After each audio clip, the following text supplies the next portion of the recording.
Welcome in, everybody, to Fantasy Pros MLB. This is Leading Off Live. It is me, Joey P. Joe P's up here. With me, of course, is the Welsh. And it's all of you, the Peanuts and the Cracker Jacks, here on our Twitch, twitch.tv/fantasypros. That's the place to be. Subscribe to the Twitch. Follow us over there. And join us live Monday through Friday, every single weekday, noon Eastern, plus NFL coverage. More and more coming to our Twitch channel, too, because it's that time of year, boys and girls. You could also watch us on demand on our YouTube channel, Fantasy Pros MLB. Like this video, share, subscribe, drop your comments below, and you might just win something. Now, speaking of winning things, I told everybody we were going to have a winner for that Cecil Fielder jersey. Well, we do. So congratulations, because the winner is Drink Beer and Travel. Good advice. What a name. Could not go to a better person for the Cecil Fielder jersey. So Drink Beer and Travel, get in touch with us at customer support at mailbag@fantasypros.com. Give us your mailing address, proof of your subscription to the Fantasy Pros MLB YouTube channel, and we'll get that jersey shipped out to you right away. Again, Drink Beer and Travel, congratulations, you're the big winner. And Welsh, when one giveaway leaves us, another one takes its place. And we're going retro again. One of my favorite guys from the 90s. Here we go. Is a Met? No. Juan Gonzalez. Oh, nice. Juan Gonzalez. Look at this. This one is white and pristine and like just pristineauction.com. Certified as well. You can win this bad boy by subscribing to the channel, Fantasy Pros MLB, by dropping your comments below, liking this video, and of course ringing the bell till it goes ding for notifications. Juan Gonzalez autographed jersey. This is a cool one right there, number 19. I remember, Welsh, true story, seeing Juan Gonzalez in, I believe it was like the AAA All-Star game when they used to actually show baseball on ESPN as a child. And I remember watching this guy. I think he had 2 home runs in that game, and he was just crushing minor league pitching, and I saw, it's like, this guy's a monster. He's going to be so cool. And he came up and he just started just mashing home runs. He was one of my favorite power hitters in my, I would say, middle school-ish era. Part of the era. Part of the era, if you know what we're saying. Yeah, he was fun, wasn't he? Yeah. I mean, I'm a little older, so I don't know how much Juan Gonzalez you know. No, I actually loved Juan Gonzalez. He was like right in that space where like I started to really care about baseball. So he was one of the dudes. He was one of the guys that were like those guys. Performance enhanced type of players. That was really good. But I like it. It's a clean looking jersey. It's a very good one. I like these throwbacks too. I like the throwback. Nico Hoerner jersey, that's cute. Give me the Cecil Fielder. Give me the Juan Gonzalez. That gets me excited. All right. We got a ton of baseball to talk about today. We got a ton of injuries, good and bad, to talk about. We got some rookie stuff to talk about, but we got to start with a rookie here at the top because it's a segment I like to call Joe Stradamus. I told you last week when I saw Chase Burns, a little bit of a thrower, not yet of a pitcher. The second time around that Yankee lineup, they beat his brains in, and I made a comment that if he's not careful against some of these other teams, they are going to catch up to him. And, well, let's just say the Red Sox caught up to him. He did not get out of the first inning. He got 1 out. The line, 2 walks, 5 earned, 7 runs, 5 hits, 0 strikeouts for Chase Burns. Look, Chase Burns has a lot of talent. Chase Burns is going to be a good pitcher in the major leagues. I just think the kid is one of these guys that is throwing it hard and straight. And I just don't think that's going to get it done in Major League Baseball in 2025. I just don't. You got to have some other secondary stuff that's going to fool some people. And it was a rough start for him. Sure, some weird stuff happened that kind of let that inning explode. Let's see how he bounces back from it mentally. That's going to be really interesting to see. But certainly not a start that people, I think, were very excited about when they looked up at the box score if they started Chase Burns yesterday.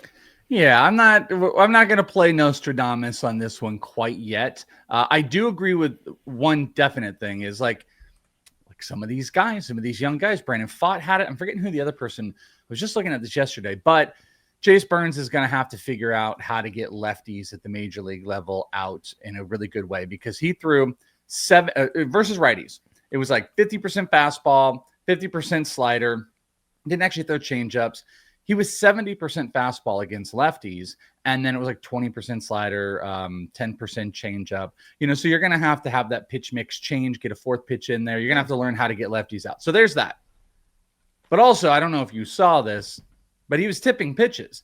And there's a speculation on a couple different elements of how the tipping was it actually happening? One of the things that's out there in a screenshot He was clearly gripping his glove in when he was throwing the slider, and it was out when he was and it was a fastball. And they showed after the first at bat or whatever, Jarren Durran was coming around, and they were talking. All the team, they were talking and going through.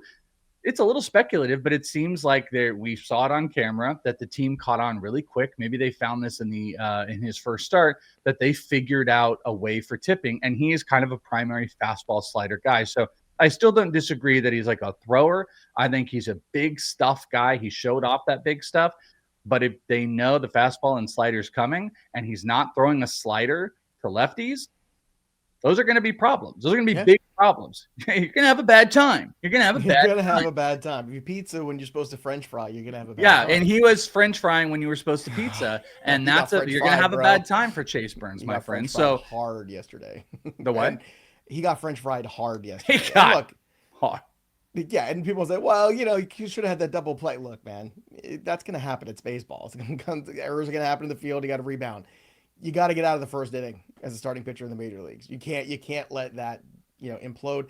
And I always say the same thing too, because pitchers, if tip pitches and you still got to hit it, if you still got the right kind of movement and your right kind of pitch mix and the right kind of location on your pitches, I could throw you 4 fastballs, but if I'm throwing them in 4 different locations, I'm going to be tough to square up and hit. The problem is these guys are like, here it is, hit it. And nowadays in 2025, they can. And that's one thing to just consider. Now, the next start is against the Phillies. So Welsh, you making that second start if you're a Chase Burns manager? So I am a little bit worried because I think, the problem there could be a theoretical problem that you're going to have with lefties. And they've got Harper and they've got Schwarber. And those are, the best bats in the lineup. That makes it a little bit scary. I think if tipping was a part of this, they're going to fix the glove issue. They're going to do that. I think I'm going to be a little bit more trepidatious about maybe I'm not going to start him versus Philly. If I've got an option, I want to see how they bounce back on it, but I'm not ready to cut. Frankly, if someone's done, I want to pick up. Just want to remind in all of this stuff, this is a guy that he spun his slider almost with a 3,000 RPM. That's absurd spin. His fastball spins on average around 2,600. These are tough pitches, but he sat in the zone. He got into trouble. People knew what the hell was coming, and he got banged around. Welcome to the big leagues, buddy. This is not the best start coming up, but I'm not ready to cut bait whatsoever. I'm not cutting him, but I'm not starting him either. Another Simpsons gem, and that's what I was thinking of. So nice job here to CC. They yelled, they're saying boo earns. Not that's what they're saying. They're not booing you. They're saying boo earns. That's been a theme all year. Simpsons references on the show. Also in that game, Garrett Crochet started off great and then not so great. 4 earned runs for him, 6 innings. They strike out 9, so I guess I'll take that. Wilyer Abreu inside the park homer and a grand slam. Big night for him. And Jarren Durran homered and walked twice, so it was good. Abreu and Durran having big nights in that game as well. Wilyer Abreu is just, I love this guy. I've been on him all season long. That inside the Parker was a perfect situation, right to dead center in that little corner, bounces, dude trips, he goes, then he rocks a grand slam. Guy is up to 16 homers this year. And we're talking about him being, and he's like a platoony type of player. You and I have had all these arguments about platoon players all year long. He has 15 homers while hitting 261 against righties this year. The guy's going to put up 35 homers, and he's going to probably have less than 100 at bats versus lefties. That's going to play. Wilyer Abreu, I hold this in still that if the Red Sox do decide to make a move and they do decide to surprise us, I think Wilyer's the guy that is not voted off the island. And I think it would be Durran on all this stuff because it's been one of those two. One of those guys would have to go. Rafaela locked at center. You've got Anthony. One of those in Rafaela theory. To me is the one that he just doesn't throw me. I've seen enough Rafaela now. Best I know he's defender, good stats. I know, but this team needs offense. Just give me an average center fielder as a defender and give me more. Good thing they got Wilyer. Good thing they got Wilyer Abreu. Yeah. Lee Gold on vacation, just jumping in to say I love my wife, but I really love Junior Caminero. I'll catch up later on YouTube. There you go, Lee. Enjoy your vacation, man. I'm going to be on vacation starting tomorrow afternoon after the show, too. Take a little extended holiday. around We're July getting a 4th. lot more of these wife ones here. I got someone tweeted me this. They said this was from Dustin. He said, I just showed my wife my first place ranking in my fantasy baseball league I've held all year long. She looked at it and her response was, well, you should be with as much time as you spend on it. He then replied, you're becoming waiver wire material. You know that? And someone tweeted me at that, and I was like, wow, we're getting a lot of like love my wife, but love fantasy baseball more. So that's weird irony we're having today. Here's a big question here. Let's get to this one here. Good afternoon, fellas. Currently in a 10-team category league, 8th place. Not much sign of turning things around. Skubal is by far my best pitcher. The next best would be Swellenbach. Pretty good. By hitting and struggling. Thoughts on if I should accept this trade, receiving Trey Turner and Ketel Marte for Skubal and Gunnar Henderson? No, you're giving up too much. Absolutely no, not. You just got to wait for Gunnar to hit and hope that he's starting to turn things around. You had a good day yesterday. We're going to talk about it in a second. No, is this a keeper or just in any form? It doesn't matter. Like, no. Skubal and Henderson are the two more valuable pieces in everything. I guess you could argue like that maybe Ketel this year is more valuable than Gunnar, but I'm not doing that trade. Nope. What about with Goodman to the IL? You want Sanchez or Basallo? What was it again? With Goodman going to the IL at catcher for the Rockies, you want to grab Sanchez or Basallo? Sanchez. Everybody keeps speculating the Basallo stuff. I don't. How they made it sound, I just don't think he's coming up this year at all, or it's going to be super late. Like the last time we heard that the manager was surprised. They was like, yeah, we've heard the Basallo stuff, but we want him to dominate on all levels before we even consider it. So I don't think he's up anytime shortly or soon. Well, Zack Wheeler was up yesterday and he was good. 10 strikeouts, 8 innings. I forgot at the beginning of the year, he was the guy that I invested in NL Cy Young. And that looks pretty good right now because now he's at 2-1 for that award. And if the Phillies can shore up that bullpen, that's going to mean some more W's for Zack Wheeler. I'm doing a betting pros show later today in the futures. If you guys have watched the future show that we've done, we do it once a month, me, Seth, and Joe Rico. I think it was the second show we did, the first in-season show. I laid out Zack Wheeler 11-1 on that show for Cy Young. Yeah. And there you go. I got it, I think, at 6 in preseason.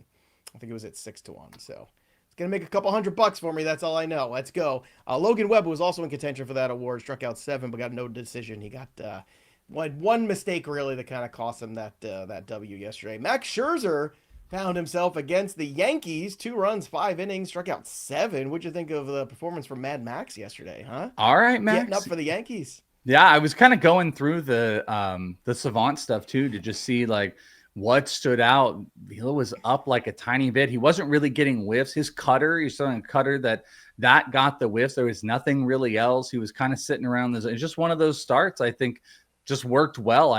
Maybe he's more of a streamer than you and I both gave him credit for, but there wasn't anything that like massively jumped out to me. But, Ks are up a little. K percentage is up a little bit over last year, but he's still giving up a lot of barreled contact. So I feel a little mirage-y still with Scherzer, and I'm a little worried that things might kind of implode, but I'll take Chase Burns over him rest of the season. Okay, fair enough. Would you want Scherzer over Burns? Yeah, I want Scherzer over Burns. Definitely. Burns. I mean, this is not close. I don't even know if Burns sticks when Hunter Green comes back. You don't know that either. I do. You don't know that. I see the future. None of us know that. Van Rod was offered Jackson Merrill and Verlander for Seth Lugo. Yes or no? I got to say yes. I got to take that chance. As long as I end up pitching, I got to say yes. Gives a crap about Verlander either. Take Merrill and go stream someone. Spoiler, he's going to be on the trade show this week. And I'm buying. That's what I'm looking for.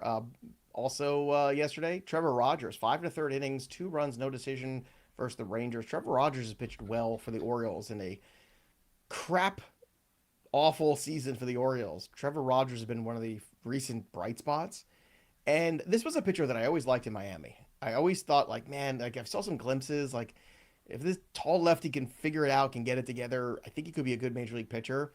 What do you make of Rogers and what he's done recently here for the Orioles? Because it's been kind of quietly good. I don't think a lot of people have even realized how good it's been for him over his last few starts. And I'm not saying he's got massive potential. I'm not saying he's going to win you a league. But, geez, at a certain point, I think you have to look up in the stats, and I'm going to bring them up for you in a second here. 4 games so far this year, 22 innings, 18 strikeouts, 6 walks. His whip is at .86. The ERA is at 2.05. That's pretty damn good. Trevor Rogers looks pretty solid right now. And we're going to talk about him on the waiver wire video this week. He's only rostered in 38% of leagues on CBS. Yeah, and I didn't even notice this before, but his fastball's up dramatically. He throws a fastball and a sinker. He was throwing at 91.9 and 91.5 fastball sinker last year. It's up to 93.5 and 93.2. So he is throwing both of those fastballs a lot harder. He has lowered the usage of his slider, and that has gone in favor of more four seams. But it's also, that slider has been a pretty good punch out pitch. He's giving up really, really low good contact. So it's like a 4.9% barrel rate. Hard hit rate is up though. So he's able to avoid good contact right now, maybe with this pitch mix. It keeps holding. I'm not sure how long it keeps holding because this is still only like 22 innings. I've never been a big Trevor Rogers guy, but it's kind of hard to deny. You probably should pick him up. This reminds me of like the Erick Lauer thing. It's like, well, if this is going to work, maybe he's more than a streamer. Well, it's another lefty too. Some of these lefties, for some reason, like he's 27 now. Sometimes they just take a little longer in the pressure cooker, historically speaking. The lefties just mechanically sometimes, from what I've seen in over the years, and I've been doing this for a long time now. But Rogers, I think, is one of these dudes, like, if the Orioles can figure him out, okay, maybe next year he's a piece in that rotation, and maybe you get Grayson Rodriguez healthy, maybe you go sign somebody, you get back in this thing. I don't think the Orioles are done. They have too much young talent to be like, oh, well, it's over, the window's closed. It's not, but you got to find some gems, and hopefully, finally, they found one. Gunnar Henderson also drove in 4 runs and homered yesterday, so maybe a good sign for him. And, of course, Texas Rangers were hitting 3-run homer for Garcia. Marcus Semien is hitting. So the Rangers starting to hit. You had alive. Corey Seager over the weekend hitting a bunch of home runs. The Rangers are going to get back in this. Some transactions. Tucker Barnhart retired after 12 seasons, so he does get his pension. We talked about that the other day. That was very interesting. And Scott Kingery got sent down by the Angels. Let's go to a little rookie here. Chandler Simpson, 24 years old. He wasn't playing last night, but I just want to point out he's 7 for 22. With 2 steals in 6 games since being recalled. Well, I don't know why he doesn't play every single day, Welsh. Can you explain this to me? Well, it's the whole defensive war, all that type of stuff, and like what his value as far as defensively and everything. Like I think he should be playing every day, but they got a lot of guys. They got a lot of guys that like to burn and churn, but he is such a force. He's one of the weirdest guys in baseball because like he's so much more valuable in fantasy to like the real life team. You know what I mean? Like he was playing well, and then they're just like, "See ya." But yeah, I think he's valuable in fantasy. He's valuable to the real life team. I think they're both strong. He gives them that spark. He gives them some energy and some life. I agree. When you watch you play, he's infectious. Lard wants to know Trevor Rogers or Kasparius. Rogers for me because he's got a rotation spot. Kasparius is just a long guy right now. Especially with Glass now on the return wing. I think it's Rogers right now, but it still could be Kasparius, but Tyler Glasnow is going to come back in like a starter too. Glasnow, so. Yamamoto, Ohtani, Kershaw. Who am I missing? Emmett Sheehan, maybe. They put him into the minors. So Dustin May, they're still throwing Dustin May out there. Dustin May, that was the other one I was forgetting. So yeah, Kasparius now. Rogers, 100% yes. Andrew Painter is not going to pitch in the Futures game. So 4.24 ERA for him, 45 strikeouts in 40 innings. He does have 18 walks in those 9 starts. So Painter is on the Futures team, not going to pitch. I guess they're saving the bullets, right? So it's kind of a bummer. I kind of wanted to see him, but at the same time, Welsh, this is another, Phillies protecting assets kind of situation here when it comes to Painter. Yeah, I'm actually surprised like he's even just going because I have it under some authority that our dear friend Bubba Chandler was asked to go and could have been going and just decided not to for whatever reason. It could have been the team or I don't know any of that detail, but he didn't end up wanting to go because I would imagine the team also, he probably needs a rest. I'm just surprised that Andrew Painter was even like invited because there's no chance he was ever going to do this. The Phillies have him under like lock. It's you're going to do this, and you're coming up mid-season. I think he's not going to pitch in there because he's going to pitch pretty close to post All-Star game and Futures game. So that's why I'm revving up the shares. The underlying stats in the minors haven't been really great, but I love Andrew Painter. The pitch mix he's got, big, devastating fastball, changeup, everything like that. So I'm not surprised he's not going to pitch there. I just am surprised that like if they knew he wasn't going to pitch, that he's even going at all. Well, you take your cap off. I guess. Phillies showing off their, prizes and stuff like that. Maybe Mr. Burns is actually the manager of the Rays because he keeps forgetting that Simpson's on the team. Simpson, eh? Doesn't ring a bell. You did it again. Shave those sideburns, Mattingly. Colby Thomas was called up. His slash is 297, 365, 542 with 17 bombs and 7 steals in 76 games. Now he does play in the PCL, but he actually hit better on the road. His slugging was 576 in the away games. So Colby Thomas, Welsh, a prospect that you've touched on a little bit here. Yep. Any thoughts on his arrival here to the A's and what that might mean potentially for guys like Lawrence Butler who have been struggle bus lately? I know yesterday was a pretty good game, but is that outfield getting crowded right now? Yeah, it definitely is. I think they're going to start him out kind of platooning as well. So there's just really there's not going to be any fantasy value until he starts getting out into games every single day. But I'd speculated on him. I think he made it once or twice into the prospecting segments we've done early on in the season, and they kept kind of going in other directions. But yeah, it's a pretty crowded outfield that they're already talking about him not playing every single day or in some platoony type of stuff. So I think it's pretty minimal. I'm not running to the wire to pick up Colby Thomas right now, but the ballpark is pretty nice still. So throw he made last night was pretty good. Michael was pointing that out too. Was big throw in a big spot to get out at home. Rocky is also calling up a prospect, Yanquiel Fernandez, 22-year-old prospect. His slash in the minor leagues, 284, 387, 502, 13 homers in 64 games. So any love for Fernandez on the waiver wire this week? Big power, and it's kind of like a post-hype sleepery type of guy, which is interesting because there was a time where he was just flying out boards just based on age. I want to say he was like a 20-year-old, with the 20 plus homers, if I'm even remembering it. Yeah, I think it was in 2023. He had 25 homers as a 20-year-old. He just rocketing up, and then things just kind of came back down. Strikeouts have been like a problem, but they've really tapered down this year. As a matter of fact, only 38 strikeouts and about 250 at bats, which is really, really impressive. Still showing off his power, 27 extra base hits. There might be something there in Colorado, especially that the strikeouts are going down. He's definitely a big power guy. Again, I don't know if I'm running to the wire, but I'm going to probably pay really close attention, or in deeper leagues, maybe I even do make that move for Yanquiel. The Blue Jays also kind of showed their hand and said Trey Savage, which I get. Can I love a last name more than this? Savage. Look at you Savage. He's pretty awesome. Could make a late season promotion. 21 years old, 2.45 ERA, 104 strikeouts, 27 walks in 62 innings and 14 starts, and that's across 3 minor league levels. So I mean, it depends on how aggressive they want to be. But this seems like a guy that's got the rocket ship attached to him right now. He was drafted last year, has a really nasty splitter. The only thing, it's just one of those things like I just want to do more studying on. But there's kind of this constant conversation around guys that are direct overhand pitchers. That's what Jonah Tong with the Mets has, and that's what Savage has in just long-term success and whatnot. But I feel just from that arm angle too, that splitter has to be just absolutely disgusting. So I kind of like the idea that, if they're in it, that he might get a late season promotion.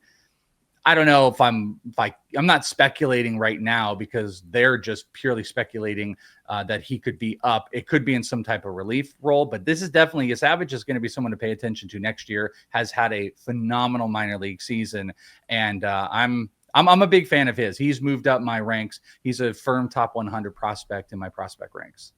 Savage, Tong, and Schlittler, rank them. I think I currently have it. Savage, Tong, and Schlittler. I got to be very careful about that. I almost slipped up. Gotta make that t-shirt. By the way, my t-shirt today, the best. It's a Bob Uecker just a bit outside t-shirt. Showing it off because I'm so proud of it. I like it. Before the show. Lucero says a question here. Is Jordan Hicks worth the speculative pickup as Chapman potentially being traded before the deadline? I don't know if the Red Sox are thinking that way. I don't know. They're 3 games out of the wild card. Why would you be doing that? Anything goes. The Central stinks. The West is just beating each other up. I don't know.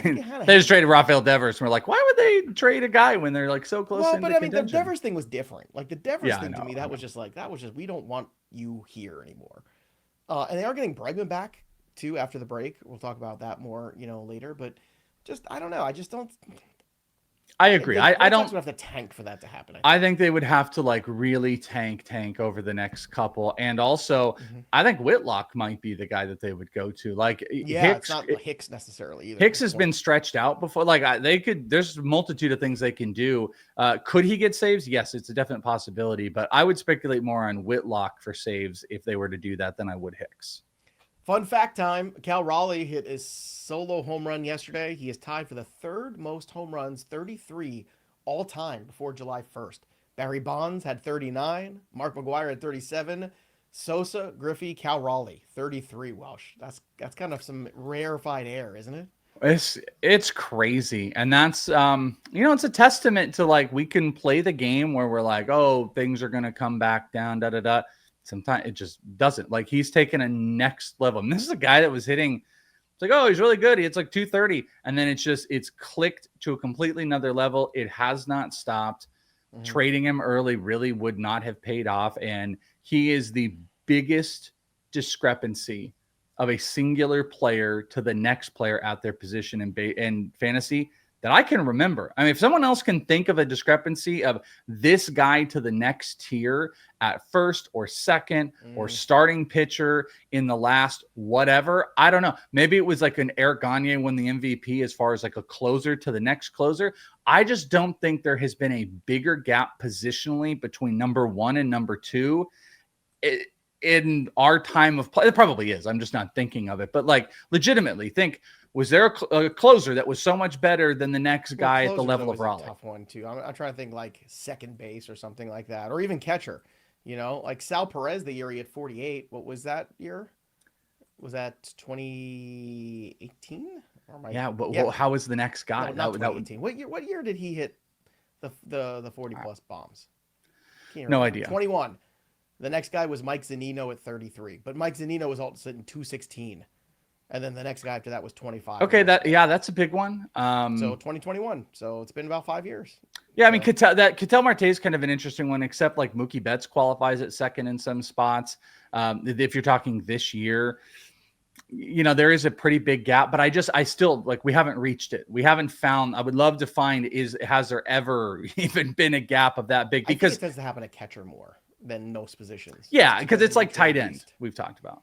Yeah, it's just the wear and tear of that. Man, I'm looking through some of these stats, too, from different years. I'm looking at 2019. Gleyber Torres, 38 bombs. Remember that? That was fun. I remember when Gary Sanchez was a top 2-round pick. People were like, Yankees, and he was going around like 25, or he was like second or third round, and it was just crazy on the catching front. But the gap is just so big, and just, hat tip to, I really have thought that like Raleigh was going to kind of backtrack, and it's like, if you could get a first, second round player for him, I was doing it. But now he is the first or second round player. He's so much better than it. It's just, it really is crazy. The dude's going to hit 50 homers this year. Here's a fun one too. And I'm in 2015, just random times. Brian Dozier leading all second basemen with 28 home runs. There's Twins, right? Yeah. Brian Dozier. You haven't thought of that name in a while, I bet. Yeah, let's go. Lawrence Butler, 2 for 5 yesterday. He hadn't had an RBI since June 20th or an extra base hit since the 19th. So Colby Thomas, if you hit, you might get a chance here. And Andrew Heaney, 7 strikeouts. The nobody can beat the Pittsburgh Pirates. Apparently, they're the best team in baseball. First time all year they've won 4 straight games. So congratulations to the Pirates.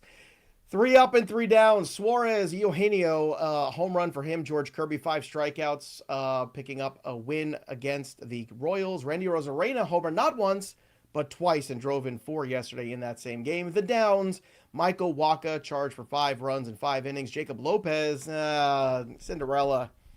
Boo. No good. No fun there. 4 runs, 3 earned, a 3 1/3. He wasn't good. And Erick Fedde was definitely not good. 7 runs given up for him in that contest. Now, Welsh, ton of injuries. First, as Tyler Mahley's been diagnosed with a rotator cuff strain and will be sidelined until after the trade deadline. Will we see Tyler Mahley again in 2025? I say no. What says you? I'll say yes, but I don't think it matters for fantasy to like hold on. I was a sell on Mahley, so I would probably move on if my ILs are all full up or anything like that. I don't have an issue going away from Mahley. Yeah. Don't worry, Game Over says Skeens pitches today, so the Pirates will forget how to hit, basically. Yeah, That's accurate. That's I accurate. want Schemes to win no more games. I want him to just be like just have 4. 2.3 ERA, 250 strikeouts, 4 wins, How many 5 wins. wins. Did you have? 4. It's like Rodney Dangerfield and back to school. Jeremy Pena, 10-day IL retroactive with a fractured rib. Bryce Harper was activated. That's good news. Bad news for the Giants. Casey Schmidt goes to the IL. Tyler Fitzgerald gets called back up. Bo Bichette day-to-day with knee discomfort. Hunter Green scheduled to face hitters on Wednesday. And we got a bunch of Orioles notes, so sit tight. Here we go. Take a King breath. Povich pulled from his minor league rehab due to hip soreness. That's not good. Charlie Morton, low-grade elbow tendonitis, just when things were starting to get better for him. His start's going to get pushed back Friday.